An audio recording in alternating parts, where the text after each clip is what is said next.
And welcome to the super fun, awesome, happy time.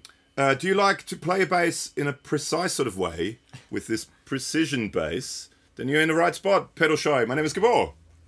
Hello. Wow. Hey, welcome along. I'm Alex. We're going to check out a Fender bass today. But please hit like and subscribe on the channel first up. Ding the bell, hitting the notification button, and all that good stuff. Yes, please do. And this was provided by Fender Australia, so this is what we would call a sponsored video. And we have, once again, today, Angelic Pete with the halo behind his head. Yes, beautiful. Glowing. Yeah, he's going to help us play a little bit of bass. Thanks for having me. Oh, thanks for coming back. Yeah, really. So we've got the Fender Vintera 2, not one, two, twice as good. Twice. 60's precision bass. Yeah, let's check out specs. Should Yep. we start off with some specs and then do some sounds? Deets. So we've got a 60's precision bass with an older body, 7.25-inch radius rosewood fingerboard. So it's back to rosewood from Laurel. It used to be Laurel, the old Vintera series, back to rosewood. I think with that whole CITES thing easing off a bit, like the whole rosewood trade thing. We have an early 60's C-shaped neck, vintage early 60's split coil pickups, vintage style reverse open gear tuning machine heads, and 4 subtle vintage style bridge with threaded steel saddles. We have anything else? That's no, that's all. That's what it is. It's obviously Sunburst. In 3-color Sunburst. It also comes not 1, not 2, but 3. 3, yes. It also comes in Olympic white.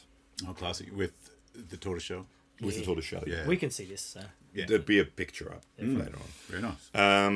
Yeah, so should we do a couple of sounds? Sure. So you know what you're hearing. We've got the bass straight into Logic, but via a UAD Ampeg plug-in. So it's very clean Ampeg-y type thing. Good old Peggy. Yeah. She likes amps. Aunt Peg. All right. Play some.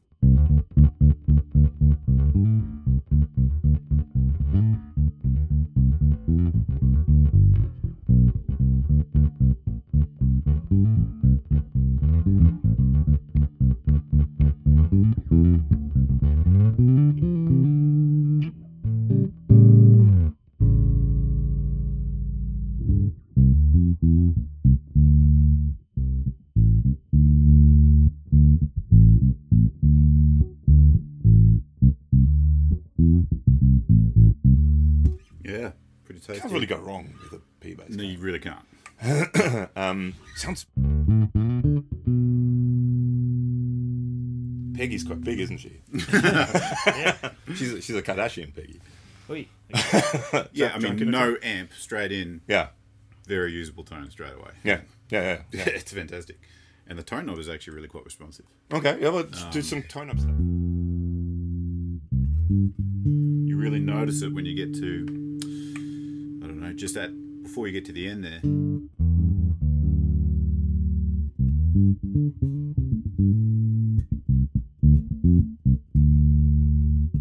That's all the way up.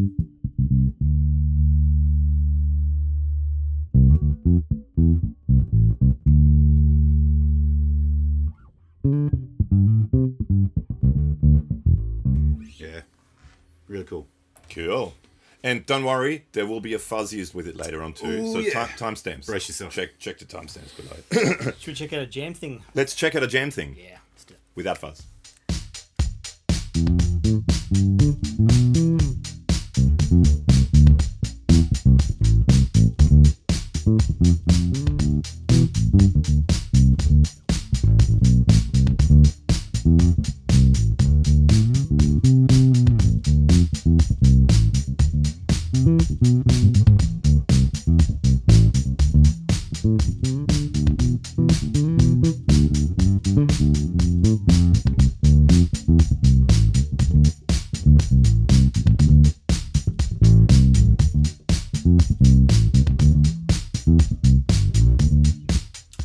All right, so that was some lovely playing. Now let's do some slightly less lovely playing. Because, disclaimer, I'm a guitar player playing bass. But I'm going to use a fuzz, which makes everything better. So I'm going to use a two-tone by Berry Pedals. There's a video for the full video for it up here, not on bass, but on guitar. But it's basically two fuzzes. It's two muff-style fuzzes, Russian muff-style fuzzes. You can stack as well with a few other things. But let's just start off with what would be a green Russian muff by people that are harmonically electrified from New York, but in Russia.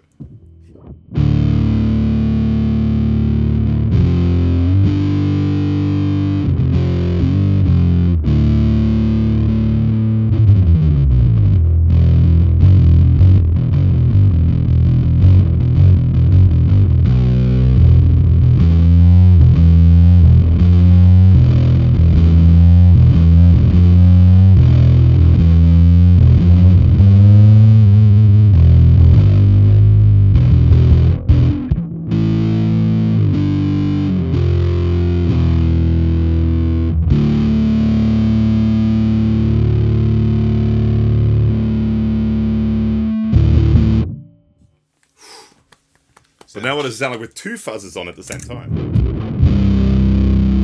About the same. Yeah. Slightly. It sounds great. I mean, P-Bass, you can't go wrong, can you? No. It just sounds good. Do you want to do some Sure. clean, but pick clean? Yeah, sure. The front plectrum. There's a pleck behind. Pleck? Thanks, Pick. buddy. Oh. So the P-Bass has kind of covered a whole lot of genres over the years here.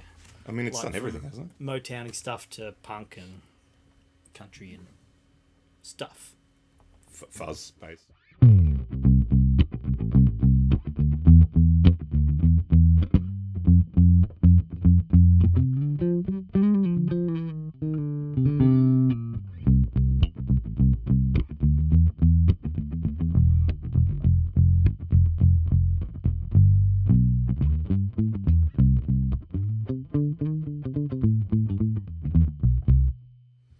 You get that plinky thing, or you could go more punky. Plonky.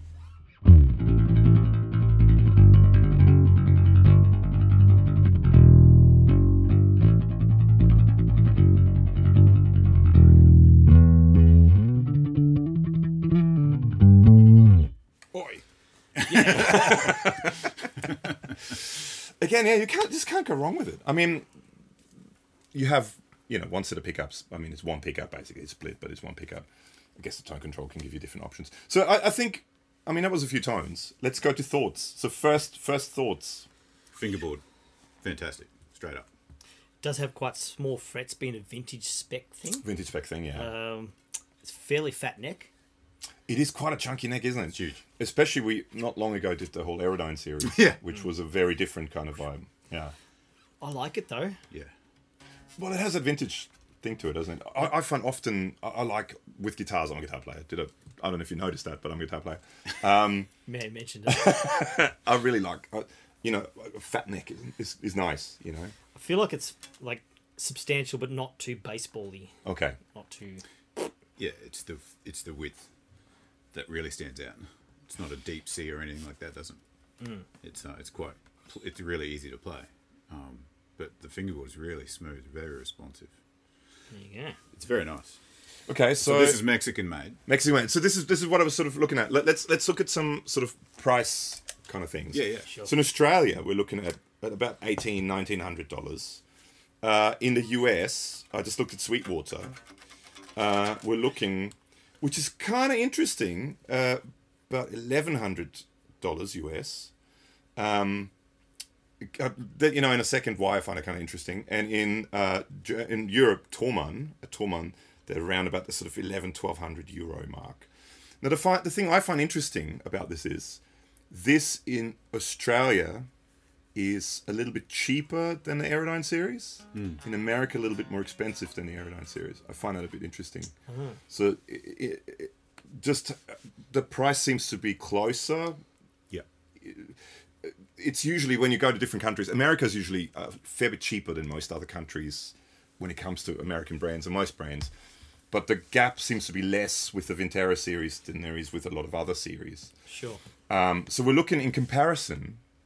I mean, it's apples and pears really, but we've got this more vintage kind of style. For a little bit less, you can get the Vintera series, the Aerodyne series, more modern kind of spec thing. Or then if you're going up the next level, you're looking at maybe the base US series, which is, as in a bottom line US Performer series, I think they're called, which is a few $100 more. So thoughts price-wise, where it sits, what are the thoughts sort of quality-wise? Well, it's ticking all the quality specs. That's a fantastic neck. Like the grain on the reverse headstocks, the reverse tuners, sorry. Yeah. 3-ply scratch plate. It's Well, it's definitely vintage. It's definitely gone for the vintage thing. but as a workhorse to take to gigs, that will cover all your bases. I mean, if you're not going to take out a 2.5, 4 grand, 5 grand bass, and you want a workhorse, that's a cracking bass. The only thing I always find that's, to me, when it comes to vintage spec stuff, that to me makes less sense, that's just me personally, is things like having the truss rod adjustment in there. I know it's vintage spec, but it's much more convenient having it up there. It's traditional versus kind of new things. That's the only thing. Because I think we kind of mentioned it before we started filming. I mean, this has been shipped around. Now in Australia where we live, we're going through from winter to summer. Temperature fluctuations are quite big. The neck could be a little straighter. It's just what happens with shipping and temperature stuff. Yeah. But to take the whole neck off to straighten it, that's always a little bit of a thing. So that's, for me, that's the only thing I would say. I wish, I know it's vintage, but it's much more convenient having a... Well, where do you draw the line? I mean, do you then go big frets? No, but I mean, having a vintage feel... Modern tuners... Does it change the sound of the bass? Frets do, yeah, for No, sure. not frets. Where the axis no. for the... No, but that's what I mean. No. So you have a vintage sounding, vintage spec, but with convenience of... Yeah. To me, that's... Sure. Yeah, that's just my thing. That's the only thing I would say. But other than that, I think it's great. I feel like the whole Vintera series, even from the first run, kind of gives people an option to try certain styles of guitars. Yeah. Probably for a pretty mid-range price point. Yeah. Like if you've been a bass player, always played jazz basses or say modern active basses. Yeah. You want to try a P bass? This is probably Go vintage, a good thing. Or if you never tried, say, a guitar player never tried Jaguar or Jazzmaster. Yeah, yeah. You always played Tellys or Strats or Les Pauls or whatever it is. You can dip your toe in without kind of breaking the bank. And getting good quality. Yeah. Without, getting something cheap. So you get something that's still good. I mean, like with all that stuff, I think I can't really fault it. So quality control-wise, fret ends, fretboard ends. Feels good. Everything good? Yeah. Dot markers up the neck, on top. Bueno. It all looks... Yeah, it's fantastic. Because that's another thing that you hear a lot lately about is that Fender quality control may be a bit iffy. But all the ones I've seen so far, I haven't noticed any quality control issues. Yeah. So that's just from our point of view. You put your favourite strings on that, you set it up to how Yeah. you want it, you've got a really good working bass. Yeah, yeah. Good stuff. Any other thoughts? No, that's cool. I like it. I even like the Sunburst. It's a good-looking Yeah. Sunburst. Yeah. I'm not usually a Sunburst fan, but it's a good-looking I think Sunburst. they've done a great job in going for all vintage spec. Yeah. Regardless of what. Yeah. I mean, that's Like, just, they've absolutely nailed it. that's nitpicking, what I was doing. But that's my job. I need to pick those nits. Watch out, Nits. Hey, thanks for sitting through that. Yeah. Links below to socials and podcast, and let us know what you think. Yeah. Comment below. Please do. Do you have one, or do you have one of the older, the Vintera 1 series? Or let us know what your thoughts are. And big thanks to Angelic Pete. Thanks for having me. And see you in the next one. See ya. Bye.